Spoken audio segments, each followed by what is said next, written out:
hay escenarios donde se va el techo de la banda. Parece que por ahora no, pero hay escenarios donde se ocurre, sobre todo si el gobierno, digamos, cambia sus prioridades, que no creo que las cambie, porque la prioridad hoy es básicamente controlar la inflación. Y si eso cuesta un poquito más en términos de pérdida de actividad, que así sea. Hoy creo que la receta que tienen ellos o el diagnóstico que tienen es llegar a octubre con una inflación muy baja y creo que es lo que están tratando de hacer. Porque mantener este tipo de cambio tiene un costo y el costo es que la gente se quede en pesos, que siga, digamos, haciendo un poquito de carry trade, que lo hacen mucho muy los locales, que pasa que carry trade básicamente es decir, trato de tener un mes más de tener tasa y espero que de acá a un mes poder comprar los dólares más baratos o a este precio y ganar un buen retorno en dólares, pero sí, se complica porque es un año electoral, porque hay ruido y entonces la gente se dolariza. Empieza una nueva etapa, ¿no? En la dinámica del mercado cambiario a partir de esta semana.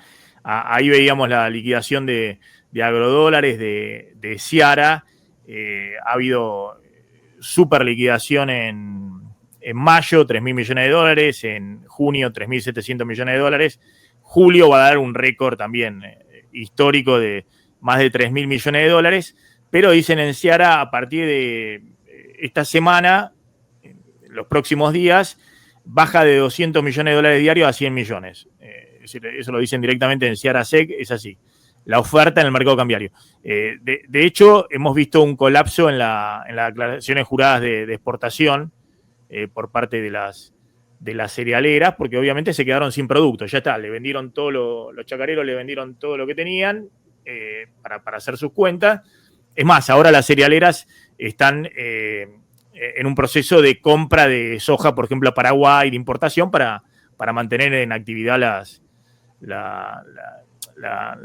aceiteras y todos los molinos y todo el complejo oleaginoso. Entramos en una nueva etapa donde hay una menor oferta de dólares. ¿Cómo ves la dinámica de esa nueva etapa y qué crees que va a hacer el gobierno ante esa nueva etapa? ¿Si va a dejar una libre flotación o va a empezar a meter mano para morigerar esa flotación? Vamos a ver, no sabemos. Yo sé que, digamos, si uno mira la historia, digamos, o sea, el diagnóstico tuyo es totalmente correcto. Vamos a tener menos liquidación porque la soja, digamos, por dos razones. Primero, la cosecha termina y segundo, que había un incentivo muy grande a vender antes del 30 de junio porque pagaban menos retenciones. A partir de ahora, digamos, los productores reciben menos. Y es lógico que caiga a la mitad o por ahí, digamos, no sé si serán 100, 120, pero va a estar en ese rango.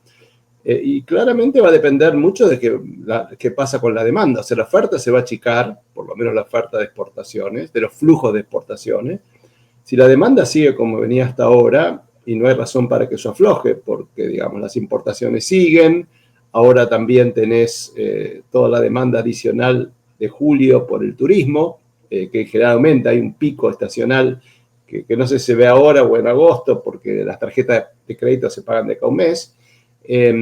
Pero vas a tener una demanda adicional de dólares y bueno, el gobierno no sé muy bien cuáles son los planes que tiene. Por ahora, lo que vienen haciendo es interviniendo en futuros y manteniendo una tasa de interés alta, porque mantener este tipo de cambio tiene un costo y el costo es que la gente se quede en pesos, que siga, digamos, haciendo un poquito de carry trade, que lo hacen muy los locales, que pasa que carry trade básicamente es decir, trato de tener un mes más de tener tasa y espero que de acá a un mes poder comprar los dólares más baratos o a este precio y ganar un buen retorno en dólares. Pero sí, se complica porque es un año electoral, porque hay ruido y entonces la gente se dolariza. Yo creo que tiene todo un desafío por delante el gobierno para frenarlo. No es muy sencillo, pero digamos, algunos instrumentos tiene, los tratará de usar, pero es limitado, digamos, la caja de herramientas que tiene en este caso. Además, no es lo mismo el carry trade con el crawling peg del 1%, que estaba todo prefijado, todo establecido, que con un régimen de flotación, ¿no? Para nada, es mucho más difícil ahora, y porque, digamos, si te agarra mal parado, vos jugás al 3% por mes y el tipo de cambio se puede mover 5%. Y ya está, te comió todo el carry.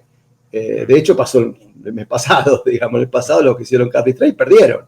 No es una estrategia siempre ganadora. Pero bueno, eso va a ser parte de lo que viene, es parte de aceptar la flotación.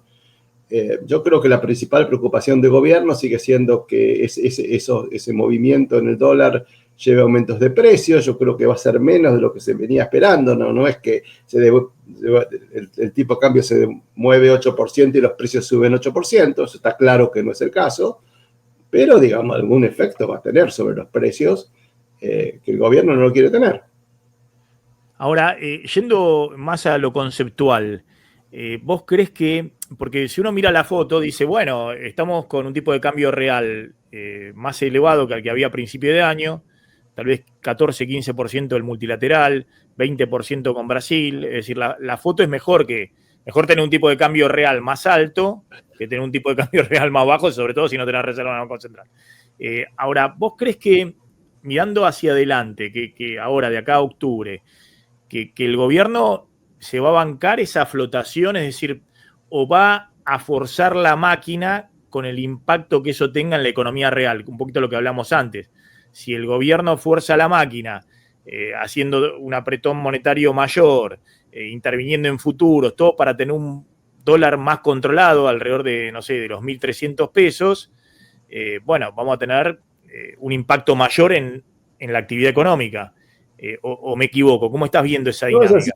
Si quieren mantener el dólar, por ahí tienen que subir tasas, y subir tasas en este momento, donde muchos sectores lo están sufriendo, digamos. O sea, la expansión económica no es para todos, digamos. Cuando se habla de un crecimiento del 5 o 6%, estamos mirando por el espejo retrovisor, no estamos viendo lo que está pasando hoy, estamos viendo lo que pasó en los últimos 12 meses, que sí, que fue un crecimiento fuerte, gran parte rebote, después de una caída muy fuerte, recuperación, la sensación de que había mucha más estabilidad ayudó a que uno se sintiera mejor y pudiera gastar, usara mejor los pesos. Todo eso, digamos, es un poquito lo que pasó. ¿Qué va a hacer el gobierno? Yo creo que, digamos, si sigue con el programa, con el fondo, que yo creo que gran parte va a tener que seguir, no tiene muchas opciones, digamos. Va a tener que dejarlo ir al tipo de cambio si es que el tipo de cambio se va para arriba. Vamos a tener que acostumbrarnos a que tengamos estos saltos, ¿no? Generalmente son saltos y después se quedan en el nivel por un tiempo. Generalmente el dólar se mueve así, no digo que esta vez va a ser igual, pero si uno mira la historia, en general el dólar se mueve en saltos. En esto tuvimos un salto a 1.300, puede correr un poquitito más y seguramente después se quedará un tiempo y después veremos cómo sigue la historia. Pero no sé, de verdad que de alguna forma esto tenía que pasar en algún momento. El gobierno lo venía manejando muy bien con los flujos, aguantó muy bien hasta ahora, sin mucho impacto sobre precios. De cualquier forma, no veo que una disparada de precios, una disparada del dólar, simplemente un poco más de lo que tenemos hasta ahora. Y vos ves que si lo dejan correr, hoy por ejemplo el dólar está a 1.290 el mayorista, 1.305 por ahí el minorista, pero vos ves que si lo dejan correr un poco, en algún momento antes de tocar el techo de la banda, ¿va a aparecer una oferta de dólares mayor o ves que en algún momento puede estar el riesgo de que llegue al techo de la banda y que tenga que vender el Banco Central? Mira, hoy está muy dominado por los flujos esto, ¿no es cierto? O sea, los flujos de exportaciones, de importaciones, mucha plata de afuera no está viniendo, o sea, la gente de afuera no se ha quemado con el carry trade, o salieron a tiempo, muchos salieron muy a tiempo, ojo, lo aprovecharon muy al principio, hicieron una buena diferencia y salieron. Pero la verdad es que, no sé, yo creo que es un momento de mucha incertidumbre en ese sentido. No una incertidumbre en el sentido que se puede ir toda la miércoles, digamos, porque esto no es el 2001, ni siquiera el 2018, no estamos ante una situación crítica, estamos ante una situación diferente, donde hasta este momento, con el 2% de evaluación, con el 1% de evaluación, gracias a que vino toda la cosecha, digamos, no ha tenido mucho impacto en el tipo de cambio. Si flota libremente, y puede tener un poco más de impacto, sí puede moverse un poquito más. Nosotros estamos con la idea de que hay escenarios donde se va el techo de la banda. Parece que por ahora no, pero hay escenarios donde se ocurre, sobre todo si el gobierno, digamos, cambia sus prioridades, que no creo que las cambie, porque la prioridad hoy es básicamente controlar la inflación. y si eso cuesta un poquito más en términos de pérdida de actividad, que así sea. Hoy creo que la receta que tienen ellos o el diagnóstico que tienen es llegar a octubre con una inflación muy baja y creo que, a ver, es lo que están tratando de hacer. Si el dólar se va al techo de la banda, vos ves al Banco Central vendiendo. Tal vez las compras o ves al Tesoro por ahí vendiendo, ¿no? Porque por ahí las compras, uno dice, bueno, viste que empezaron a comprar, ¿no? Tal vez 600 millones, no sé qué cálculo tenés de cuánto compraron, pero... Sí. Yo compraron unos 800 millones. 800 millones. Con los bloques, con lo que llaman compras en bloque, ¿no? Claro. ¿Y esas compras del Tesoro para qué son? Para pensando en los vencimientos de deuda de noviembre, de enero próximo. Bueno, el primer tema es, yo creo que hay que mirar el Tesoro y al Banco Central como una unidad, digamos. O sea, no son, los dos son, sí. Digamos, el hecho que esté comprando el Tesoro o el Banco Central desde el punto de vista monetario no hace mucha diferencia, porque lo que hace el Tesoro es cada vez que compra dólares no tiene un superávit fiscal grande, no tiene superávit fiscal, el gobierno tiene un pequeño déficit, muy chiquitito por los intereses, pero bueno, pero no tiene superávit. Entonces, cada vez que compra dólares, ¿qué es lo que hace? Usa los depósitos que tiene el Banco Central. O sea, el Tesoro está básicamente inyectando pesos a la economía para comprar dólares, que era lo que el Banco Central no quería hacerlo. Ahora, si lo hace el Tesoro o el Banco Central, a ver, diferente desde el punto de vista contable es diferente, desde el punto de vista macroeconómico es lo mismo. Se está expandiendo la base monetaria, se está expandiendo la cantidad de dinero y eso ayuda a que haya más liquidez y que la tasa de interés no se vaya tanto, porque si no estuviera comprando dólares el Tesoro, la tasa de interés estaría más arriba todavía. O sea que claro, en gran parte eso ayuda a hacerlo. ¿Por qué lo hacen así? ¿Por qué no blanquean que lo hace el Banco Central, que se hace con plata del Banco Central? No lo sé, pero está claro que ese es el caso. Claro, vos decís, pues en realidad los depósitos esos que tiene el Tesoro son las utilidades que le transfirió emitiendo el Banco Central como accionista, principal accionista, el único accionista del Banco Central. Claro. Por eso, esos son los pesos que tenía depositado. Porque si supuestamente fuera por superávit fiscal genuino, esos mismos pesos los sacaste de la economía. Claro, no le sacás al sector privado, le estás sacando los pesos al Banco Central. Claro. Y que no son, lo bueno es que, a ver, hagamos una diferencia. Antes el Banco Central hacía esto para financiar el déficit fiscal. Ahora lo hace o para comprar dólares, lo cual es bueno, o para retirar deuda, lo cual también es bueno. O sea que no, el origen es diferente, el efecto macroeconómico, eso es lo que yo quiero decir, de qué le hace a la economía, a la tasa de interés, al crecimiento, a la vida diaria de todos nosotros, al crédito.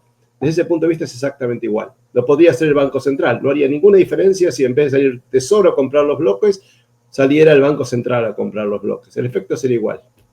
Pero ¿por qué crees que se lo ha visto más activamente al Tesoro comprando sobre el final de la cosecha gruesa, comprando dólares y antes no?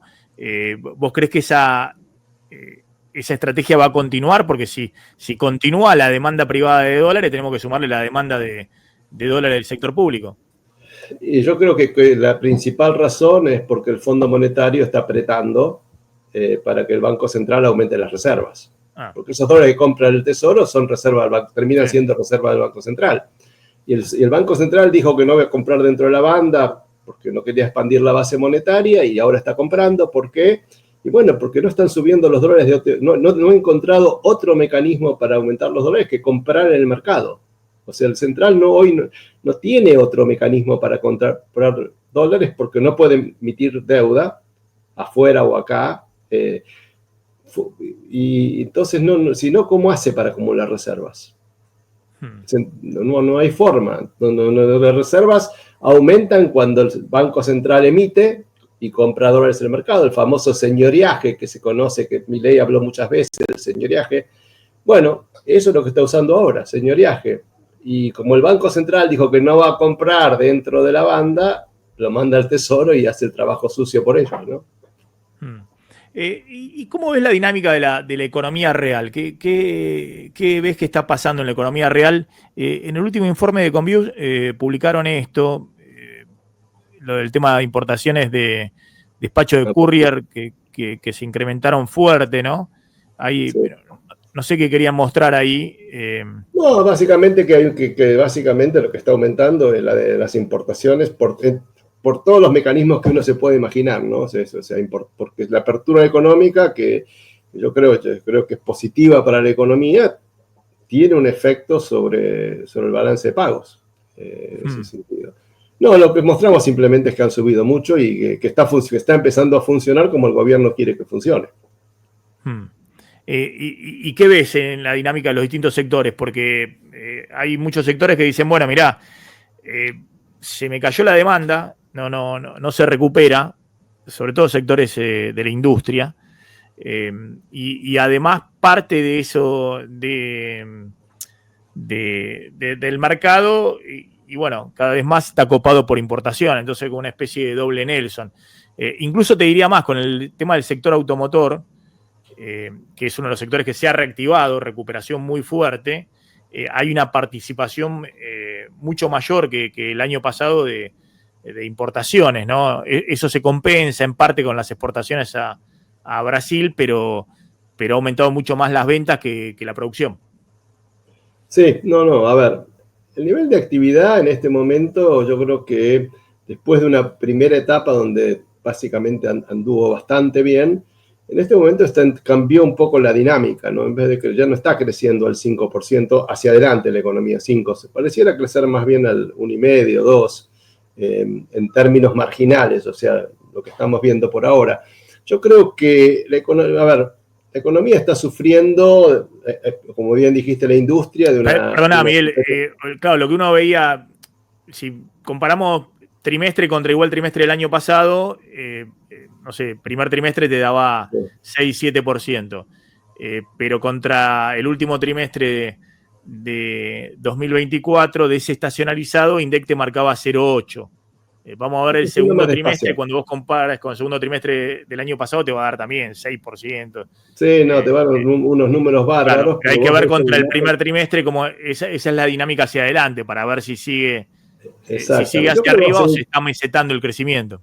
Yo creo que crece, pero a una tasa, a un ritmo menor. No te puedo decir el número porque todavía no lo sabemos. Sí. Con sectores que andan bien, o sea, vos ves todo el sector petrolero, anda bien.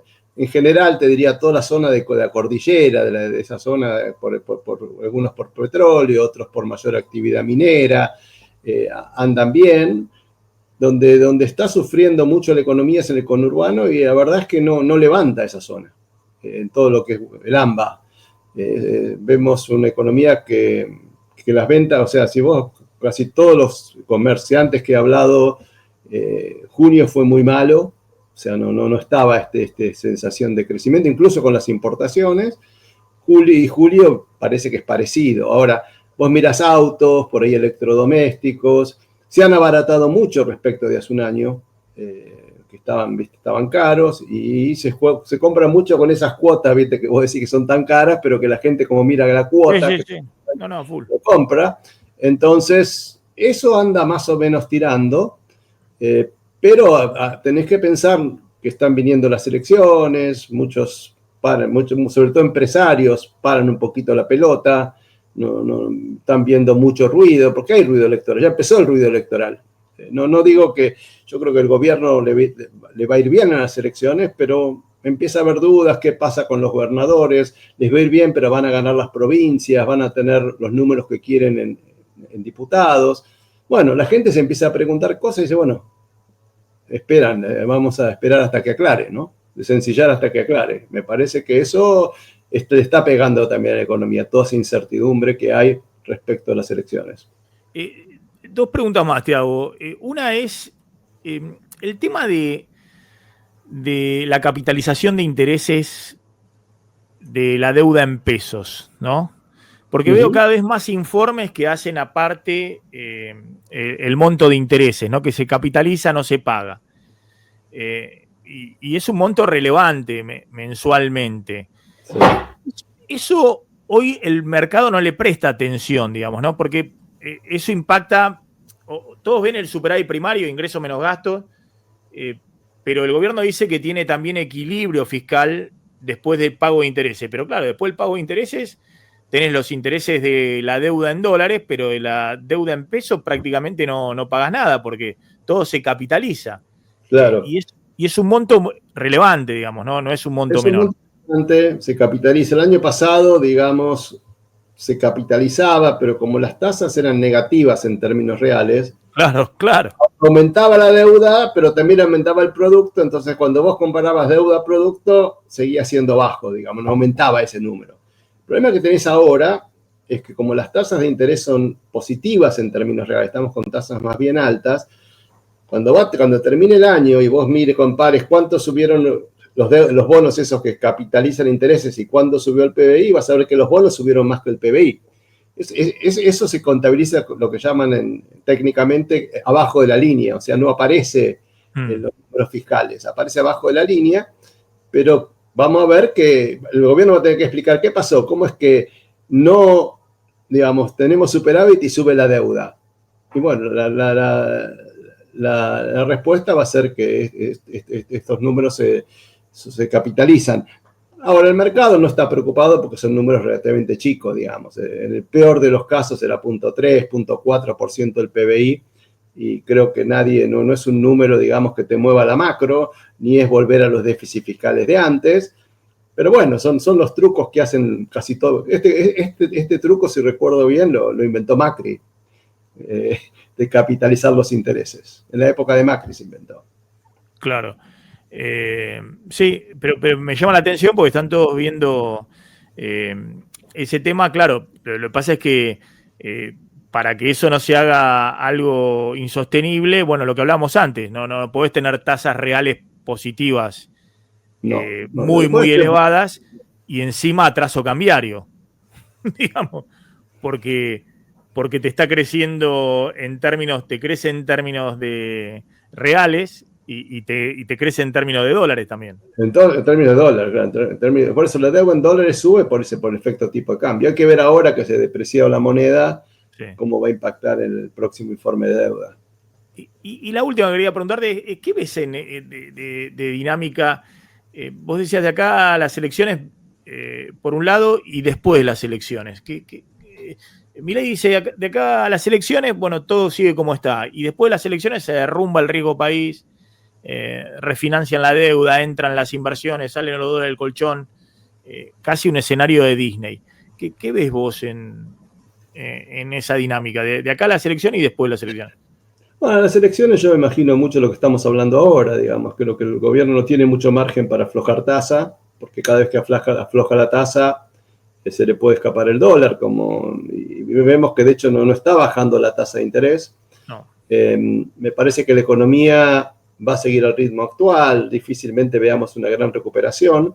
Y después de las elecciones, yo imagino un escenario donde el gobierno sale fortalecido, y la pregunta que se va a hacer en el mercado va a ser, que yo me imagino haciéndose la gente, sobre todo las empresas, es decir, bueno, está bien, ganaron las elecciones, probablemente pueden mantener el poder para que los votos los vetos potenciales, el Congreso no los puede dar vuelta.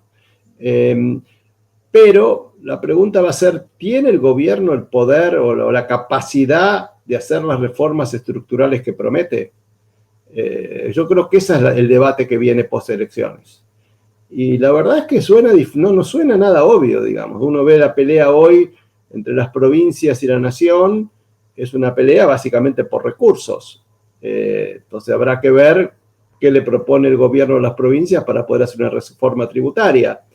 Pero lo que yo no veo es mucha capacidad de bajar impuestos, mucho margen. O sea, ese proceso de bajar impuestos lo veo como un proceso lento. Justamente porque hay temas que son importantísimos para el crecimiento de Argentina, como la inversión pública, y la plata para hacer la inversión pública no está viniendo del sector privado. Habrá algunas cosas que pueda hacer el sector privado, pero no es que va a venir. Estábamos con una inversión que estaba más o menos 3 puntos del PBI, ahora estamos en una inversión de 1,5% del PBI, inversión pública, y probablemente tengamos que volver a niveles más cercanos al 3. No se va a volver de la noche a la mañana, obviamente, pero ¿dónde va a ser muy difícil ese juego de cómo hago para bajar impuestos y aumentar inversión pública? Lo mismo con la reforma laboral, que es una reforma digamos, que requiere consenso mucho más que un tercio en diputados, o poder evitar un impeachment, o poder mantener un veto del presidente. Y mantener veto, que es lo más probable que pueda, llegando a 80, 90 diputados, que va a poder por lo menos estar seguro que algunas cosas va a poder controlar, no implica capacidad de hacer, porque para hacer hay que conseguir mayoría en ambas cámaras. Y bueno, yo creo que mucha gente ya se empieza a preguntar, bueno, es un gobierno que hasta ahora no negocia, que quiere ir solo, que busca, que no ha tenido hasta ahora mucha capacidad de pasar leyes. Sí, pasó al principio la ley de base, etcétera, pero no está pasando muchas leyes. Va a tener el poder, y eso creo que va a ser la pregunta, y eso es el desafío del gobierno. Para mí el desafío del gobierno en esta nueva etapa que viene es mostrar que tiene la capacidad de continuar el programa económico, que no es simplemente política monetaria y fiscal, es hacer todas las reformas que quiere hacer, que promete Es decir, hacer. que vos ves ahí que, no sé, el FMI o fundamentalmente los mercados le van a reclamar al gobierno acuerdos políticos después de la elección, a diferencia de lo que piensa el gobierno, que voy por todo después de ganar la elección de octubre, le van a reclamar reflotar el Pacto de Mayo, reflotar acuerdo con los gobernadores, con el peronismo no kirchnerista, pero necesitas acuerdos para poder seguir. Yo creo que para el país lo necesita, digamos. Los de afuera lo ven, pero nosotros también lo estamos viendo, que acá si queremos, viste, que crecer, hace falta una reforma laboral. Hay distintas visiones de la reforma laboral, pero hace falta una reforma laboral, hace falta una reforma impositiva, hace falta una reforma previsional para ayudar a largo plazo. Y eso, digamos, requiere mucho diálogo. Digamos, vos tenés que tener mayoría en las dos cámaras. Y eso no es tan fácil de lograr. Eso creo que va a ser lo que viene, digamos. Claro, no, de hecho el gobierno ha hecho un armado en el cual si le va muy bien se va a quedar prácticamente con lo que tenía hoy sumando al PRO. Lo que pasa es que van a ser fieles, en vez de negociar o con los del PRO, con algunos radicales, van a ser todos propios. Sí, el PRO va a mantener, le va a sacar algunos al PRO, no le va a sacar todo el PRO. El PRO no va a desaparecer seguramente. Y casi todo le va a sacar. Bueno, lo va a dejar. Vamos. Pero lo que vos estás diciendo, claro, de todas maneras, te sirve para blindar los vetos, lo que quieras, para que no te pasen leyes de gasto fiscal en el Congreso, pero vos tenés que hacer reformas que siempre han necesitado mayorías muy especiales, ¿no? Sí, ese es el gran desafío, y a mí me lo preguntan ya, digamos, ¿cómo van a hacer para hacer esas reformas? Digamos, y el fondo se lo pregunta, el fondo obviamente que no se mete en la política interna, pero dice, estará, digamos, quiere ver cómo se hace, y bueno, y muchos empresarios acá dicen, yo no puedo trabajar con las leyes laborales que tenemos ahora, con los impuestos que tenemos ahora. El tema de pensiones es menos lo ven menos porque es un tema de más largo plazo, pero los otros dos sí lo ven todos los días. Pero eso significa que si gana, no sé, por más del 40%, ¿no? Tiene 10 puntos de diferencia con el peronismo, un poco el escenario de Macri de 2017, ¿no? De finales de 2017. Sí. ¿Vos ves que el mercado va a reaccionar y va a haber una baja adicional del riesgo país, una mejora de la cotización de los bonos, o ya le van a estar reclamando esto otro? No, yo creo que va a tener un... A ver, si Milei gana como parece, creo que es primero un apoyo a la política económica, ¿no es cierto? Creo que en ese sentido el mercado lo va a ver bien, especialmente depende cómo le vaya al kirchnerismo también, ¿no? Es importante cómo le va al kirchnerismo en la provincia de Buenos Aires, hay ciertas cosas que van a mirar también, pero yo creo que en líneas generales va a haber un apoyo, pero va a estar la pregunta ahí en el aire de si el gobierno va a cambiar su táctica o va a mantener yendo a la heradura, más jugando solo, y si eso, digamos, va a dar tranquilidad y la gente va a ver, bueno, si después de un tiempo esa política no funciona y no se logran pasar las leyes, bueno, la gente se va a empezar a preocupar un poco. Perfecto. No, estaba viendo ahí, me mandaba Milcar, claro que hay algunas letras del Tesoro en peso de corto plazo que están rindiendo entre 50 y 70%. Y ahora el dólar mayorista está aflojando. Llegó a 1.292 en algún momento, una suba de 0,6, 0,7, y ahora está 1.282, 0,2 abajo de 1.280. Es decir, puede ser que el gobierno esté interviniendo ahí. Lo que pasó la semana pasada, algo curioso, que salieron a vender bonos de corto plazo para bueno, bajar la cotización y subir el retorno, ¿no? de esos bonos, la tasa de interés. Y bueno, puede ser que haya ese tipo de intervención, digamos, priorizando la suba de tasa para controlar el dólar. Puede ser. Hay otro problema, Maxi, y es el hecho de que con las nuevas reglas monetarias que anunciaron, que el Banco Central eliminó las LEFIs, o en la práctica quiere decir que no está la posibilidad de hacer repos con el Banco Central, te genera o sea, se hace a los bancos muy difícil el manejo de la liquidez. ¿Por qué hacían los bancos antes? Cuando al final del día les sobraba plata al sistema financiero, la depositaban en el Banco Central. Cuando faltaba plata, bajaba la exposición con el Banco Central. Ahora ese mecanismo, en principio, está cerrado. No sé cómo está, si lo van abierto, si lo van a abrir más, pero en principio está cerrado. Y eso te genera mucha volatilidad en la tasa de interés, que la vimos en extremo el lunes pasado, cuando la tasa fluctuó entre 18 y 43, 40%, no me acuerdo exacto el número, pero eso no se ve en ningún país del mundo en un día, semejante volatilidad.